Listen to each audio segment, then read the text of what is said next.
Hello, my name is Abigail Winsky, and this is my final presentation for professional and technical communication. This project is based around bringing together all of the skills and techniques we have touched on throughout this semester. We were asked to research, locate, contact, and arrange an interview with a practicing professional in our future career field. In response to my research results, I would need to create a professional technical document, an infographic, that details the key modes of communication I will need to be proficient in for my future profession. So a little bit about me. I'm a sophomore here at the University of Wisconsin-Stout. I'm a real estate property management major, and I interned with Widener Apartment Homes last summer. I chose to interview James Halloway because he's a Stout alumni and has had several years of experience in my future profession working with the company that I have interned for.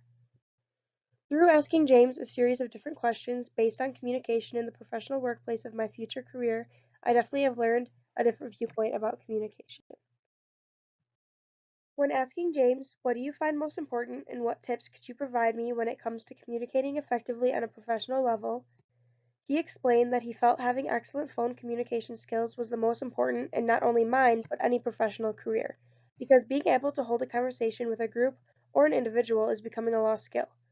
He also went on to say that communication over the internet is also an important skill and to never forget to use spell check.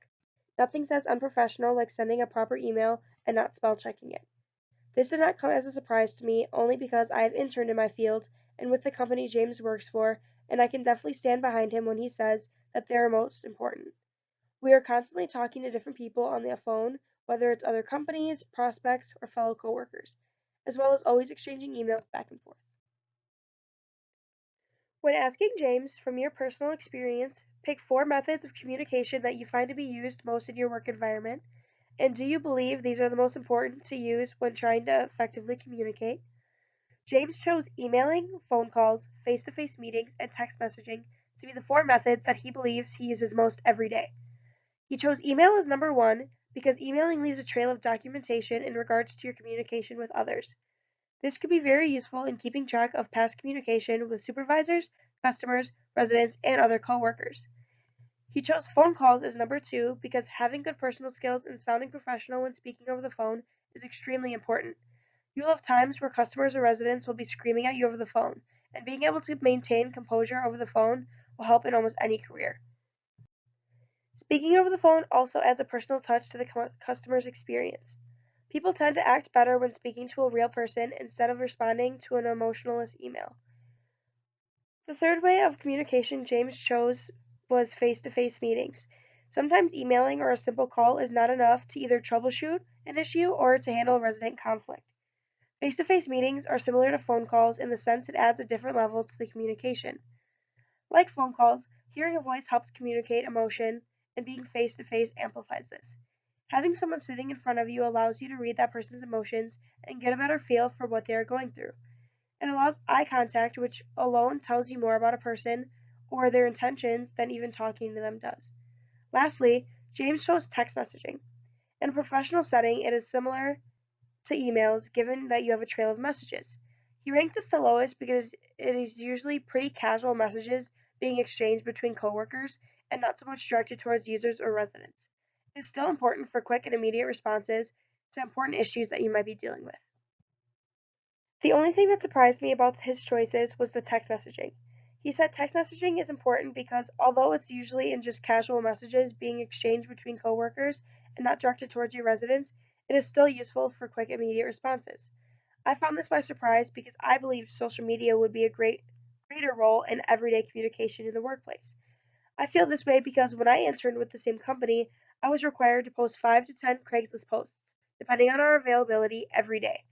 This was a huge way for us to bring in future prospects to our apartment homes. However, I can see where James is coming from because there were times when I needed an immediate response from a coworker or on an important matter, and it came very handy to be able to just shoot them a text to hear right back. When asking James, do you feel social media plays a big role in the way you have technically communicated with customers? And if so, how do you use social media to communicate with them? James explained that even though he doesn't have any control over the social media portion of the company, he does feel it plays a big role in the overall picture, because it is such a big part of the world and how society communicates. He went on to just touch on the fact that he does have social media sites himself, such as LinkedIn for professional purposes, and other sites like Facebook just for merely entertainment purposes. This also did not come as a surprise for me because I feel like most people are kind of in the same boat. It is extremely beneficial to use sites like LinkedIn and able to keep in touch with all of your professional contacts without them getting just mixed in with your Facebook friends. However, I do feel it really depends on the company whether or not they're going to use social media sites such as Craigslist to promote their services. Lastly, I asked James, internal communication is when communication takes place in between employees within an organization. External communication occurs between those within the company and those in the outside world. With internal communication being more common than external in the average business workplace, how often in a week do you believe you use the two different types of communication? Who are you communicating with when using the two types of communication? And finally, what methods of communication are you using when communicating with them? He explained that in property management, he will reach out to internal and external sources about 50-50, with constantly being in communication with internal sources, but still constantly reaching out to residents and future residents, external sources. He typically uses emailing and text messaging for internal communication, and also emailing, but also phone calls for external communication. This as well does not surprise me because of all of the skills that I had to use when interning with Widener Apartment Homes. I agree with James because I was constantly speaking to people within the business as well as constantly communicating with external sources, prospects. In property management, it is all about having constant communication with your future residents as well as your current residents to ensure everyone is happy and also so that you can keep up with what your future residents are planning. One of my favorite parts of working with this company and in property management in general was the constant communication with everyone. Even if you were emailing a prospect for a week before meeting with them in person, it really made you and them feel as if you really knew each other, and it was easier to grow an understanding for what they were looking for once you did sit and meet them face to face. Overall, through the interview, I found that I was pretty familiar with the types and ways of communication that are used typically on an everyday basis within my future career field. However, I do feel it is really based on the company that you work for, seeing as different companies may use different types of communication more than others.